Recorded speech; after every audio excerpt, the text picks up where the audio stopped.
Letting go of energy that's clouding your vision and holding you back. It's a life practice that I learned long ago that has freed me, so many ways.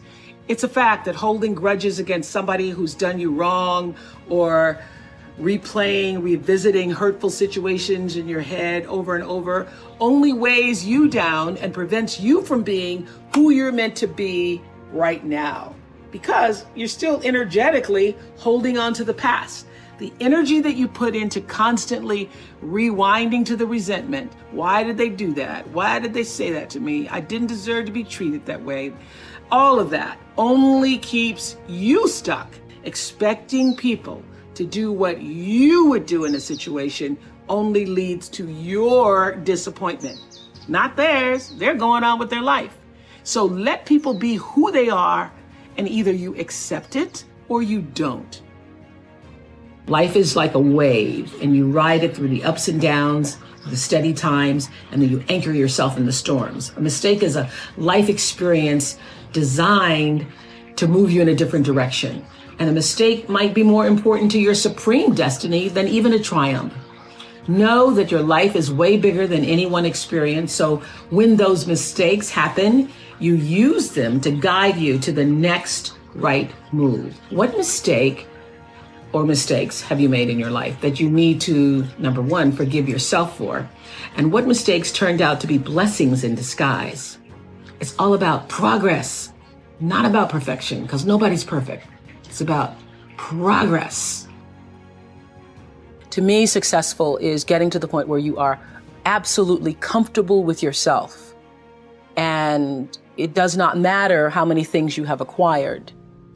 The ability to learn to say no and not to feel guilty about it. You are worthy to say no. That it's okay if you say no. It's okay if you say no and then people don't like you. That's really okay. The important thing is how you feel about what you're doing, how you feel about yourself. To me, is about the greatest success I have achieved. And I'm just hoping that young people who are watching this can get the lesson sooner than I did. Because it's painful, because you keep repeating it over and over and over until you get it right. And what I found is that every time you have to repeat the lesson, it gets worse. Because I call it God trying to get your attention, the universe trying to get your attention. So we didn't get your attention the first time, so we're gonna have to hit you a little harder this time. I still see myself as in the process of becoming successful. So I'm still doing it, I'm still learning. I believe that when you're fully present, that's when you're actually fully alive. You're clearer, you're more calm, you're not distracted and able to experience all the nuance and wonder of a life more awakened. So when we can just tune into what's just in front of us, life becomes simpler and less crowded with the to-dos, the what-ifs, and the why-nots. And when you need to focus on what to do or what to do next, the focus is just that. So deeper human connection comes from that way of operating in the world. And the now becomes your everything. Now, this is what I know, that it's one of the most impactful spiritual practices, knowing the power of now. Because the only moment we all have, you have, I have, is now. Past, already gone. The future, not even your next breath guaranteed. The reason we're all so messed up is because you're looking at everybody else's talent and wishing you had some of their talent. All the energy that you spend thinking about, wishing about, being jealous of, envious of anybody else is energy that you're not only putting out, it's going to come back to you negatively, but you're taking that away from you. All your energy should be forced on, what do I have to offer? How can I be used in service? Because Dr. King's message of not everybody can be famous, but everybody can be great, because greatness is determined by service. And there is not a job in here that you can do that you don't switch the paradigm to service and not make that job more fulfilling. I don't care what the job is. How do I use this in service to something bigger than myself? It no longer becomes a job. It becomes an offering to the world. Living integrity means living in a way that honors your truest self. It's doing the thing that you know you're supposed to do. My friend Martha Beck says that deep down, we all know what makes us happy and how to create your best possible life. And that knowledge is actually coded into your very nature. But I also know how challenging it can be to listen and trust your own inner voice, especially when you feel the pressures of what everybody else thinks you're supposed to be doing. But here's something that I'm hoping you all will realize for yourself. Sometimes it takes doing the things that people or society say you're not supposed to be doing to find out what is true for you. Pay attention to what makes you feel lit up from the inside.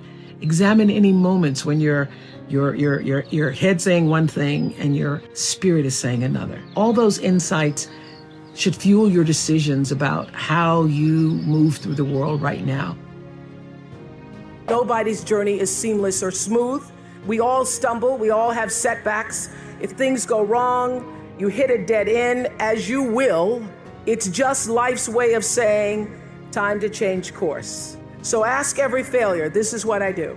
Every failure, every crisis, every difficult time, I say, what is this here to teach me?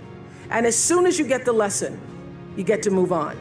If you really get the lesson, you pass and you don't have to repeat the class. If you don't get the lesson, it shows up wearing another pair of pants or skirt to give you some remedial work. And what I found is that difficulties come when you don't pay attention to life's whisper, because life always whispers to you first. And if you ignore the whisper, sooner or later, you'll get a scream. Whatever you resist persists, but if you ask the right question, not why is this happening, but what is this here to teach me? It puts you in the place and space to get the lesson you need. You will find true success and happiness if you have only one goal. There really is only one, and that is this: to fulfill the highest, most truthful expression of yourself as a human being. You want to max out your humanity by using your energy to lift yourself up, your family, and the people around you. Theologian Howard Thurman said it best. He said, don't ask yourself what the world needs. Ask yourself what makes you come alive, and then go do that. Because what the world needs is people who have come alive. Everything you even try to do to me is already done to you. That is not just a rhetorical saying, that is law. That is Newton's third law of motion in physics, which says everything that goes out is coming back. It's just like everything that goes up is coming down, may take it a long time to come down, is coming down. Everything that goes out is coming back, it's coming back. So what meditation does is allows you to literally tap into the power that created you, so that you are in alignment with that. And so when you carry that out into the world, everything that you do comes from the center of that alignment that's coming from the source that we call God, we call divine energy, divine intelligence, whatever name you want to give it to, we call life. When you are synced up with life, life just gives to you. If you find what you love, you never get tired. Or if you do get tired, you're fueled by the energy of your work. So I believe that that what has happened to me is really the beginning of the greater passion to come. But if you find out what you're supposed to do, and you know what you're supposed to do by how it feels. You know, people wait on the voice of God to be the Moses in the burning bush. I think that was only Bible talk, you know, because he doesn't come to burning bushes for people. He comes through your heart. He speaks through your heart, through your feelings. And so you know if you're doing the right thing, if it feels like it's right to you. And when you hit the thing that feels right, when you know it's the right thing, you know it's right because it gives you your juice, and you know it's right because you would do it for nothing. You would do it for nothing and find a way to be able just to do it in order to be able to continue. That's how you know you're doing what you're supposed to be doing.